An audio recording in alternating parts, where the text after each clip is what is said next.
Hey, with your evening story channel, I post new interesting stories every day. Subscribe and click the bell to not miss it. There's been an accident in the family. Lisa's beloved husband was killed. He was driving home from work. It was raining heavily, and on a bridge, the truck lost control and crashed into Jacob's car. The impact just threw his car off. He didn't stand a chance off the bridge. But the tragedy was not only Lisa's, but also Jacob's mother, Nancy. From the news of the death of her beloved son fell into an inadequate state. The woman was simply maddened by such news when she found out. She almost with fists pounced on her daughter-in-law, despite her pregnancy. Jacob and Lisa began to build their house immediately after the wedding. And so 2 years ago, they'd finished the house so that by the time the baby came, everything would be completely finished. So 6 months ago, Jacob decided to take his mom out of town to his big house. Lisa took it with a squeak. After all, the daughter-in-law's relationship with her mother-in-law was strained. Jacob was Mama's favorite, although he was not the only child in the family. Nancy had 2 other daughters from her first marriage. But Jacob was still Mama's delight because from a husband she loved. And late day, when her beloved husband left her early, her son was the light at the end. And then there she was Lisa, who could never be dissuaded. When Jacob brought his mother, he told her in Lisa's presence that his wife was the mistress of the house, and that the mother was a guest here, and the house would be run as Lisa said. Of course, Nancy tried to sabotage her hated daughter-in-law's rules, but her son sternly told her that if she didn't change her behavior, she would go back to town. So Nancy had to hold her tongue and live by her daughter-in-law's rules. No, Lisa wasn't the kind of woman who would infringe on the rights of her mother and husband, but she didn't dance on her toes in front of her mother-in-law either. Lisa worked from home, so the food was always fresh. The house was cleaned, the flower bed weeded calm and economic. But what kind of mother-in-law would recognize the merits of an unloved daughter-in-law?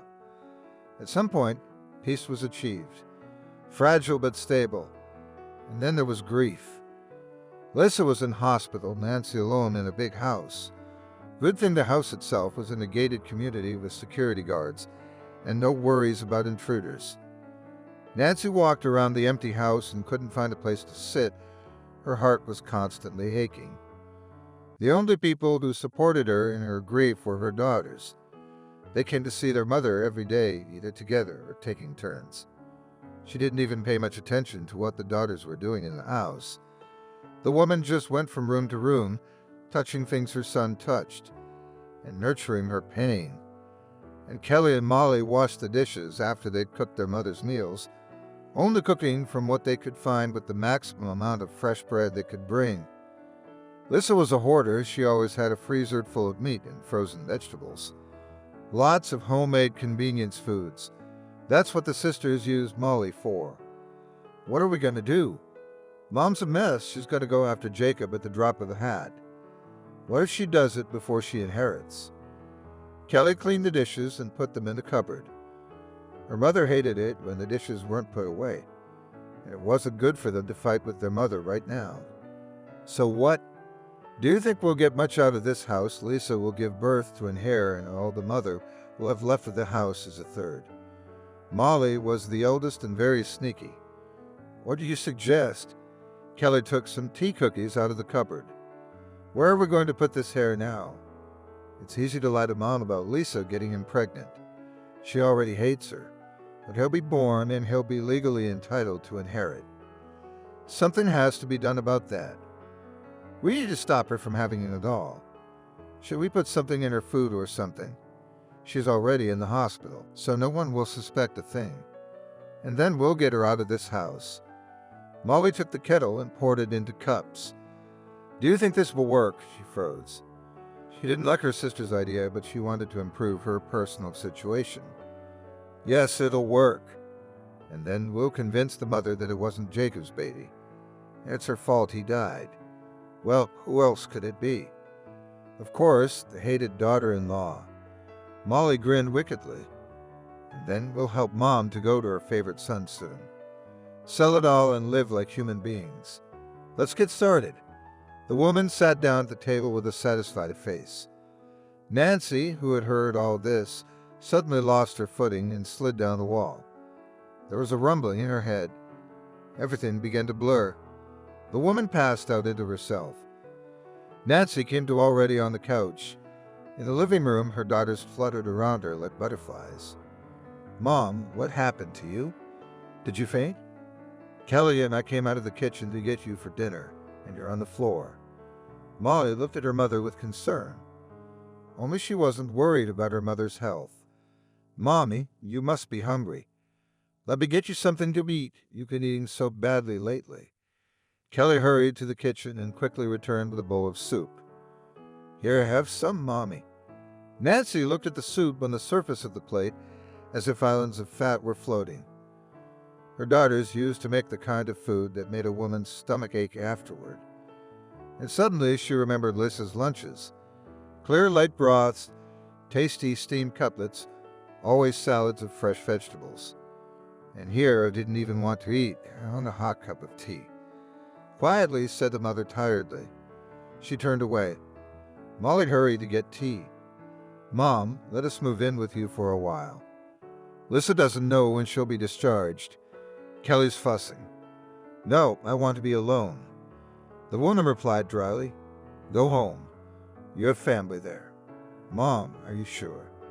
Molly asked shyly, setting a cup of tea in front of her mother. "Leave me alone." The woman couldn't help raising her voice at her daughters. The sisters did not argue with their mother and hurried out. Nancy was left alone. The woman lay on the sofa and looked at the ceiling and thought her son was gone. The daughters are already dividing her property, and what is there to divide? They took her to the notary to open an inheritance file. So, part of the house, now they will get the apartment, which came from the second husband and which Jacob did not claim. The apartment was big, spacious, 3-roomed. And also in the head was spinning that Jacob is no more, and the main heart of the woman was tormented by the fact that her daughters want to get rid of Jacob's son. That Lisa was expecting a boy was already known, and they already wanted to convince her that it was not Jacob's baby. And Lisa's not so bad. Watching her diet, making her delicious steamed patties. Always made sure Nancy took her medications on time and bought them herself. Jacob loved her, took care of him, and her daughters never even called her. And if Jacob's son is gone, what will happen to her then? Who will need her? Her daughters need only her inheritance, and soon.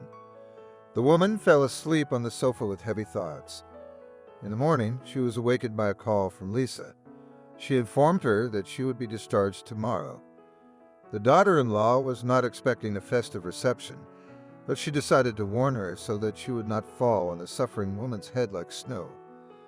Or maybe she hoped that she would go to her own apartment, so as not to cross paths with her unloved daughter-in-law. And suddenly something clicked in the woman's head. She got up and started packing her things. No, she wouldn't let them near Lisa. When her things were packed, she called her daughters and demanded that they come over immediately. How surprised were the sisters when they saw their mother's bags. "I will never set foot in this house again, not to live under the same roof as that tramp. No way, I'm going home. I will not live by her rules." The woman blazed with anger.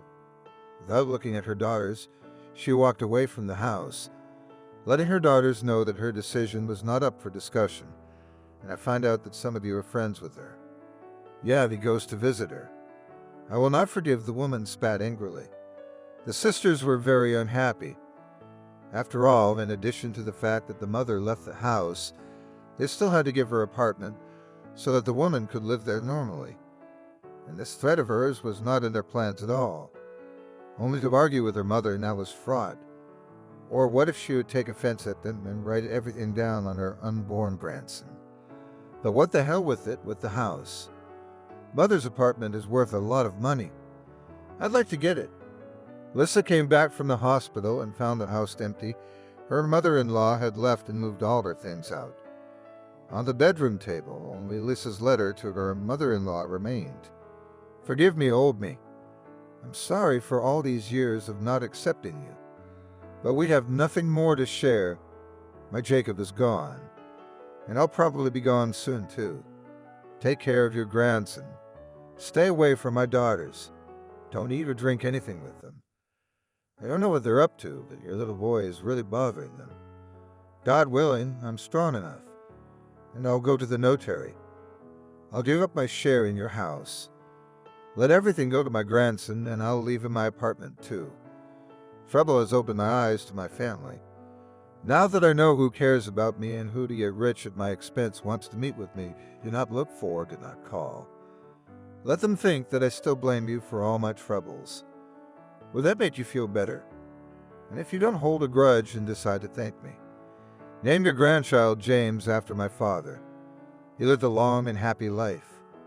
May your grandson have the same. Please don't make my mistakes. Goodbye, Lisa. Take care of your son.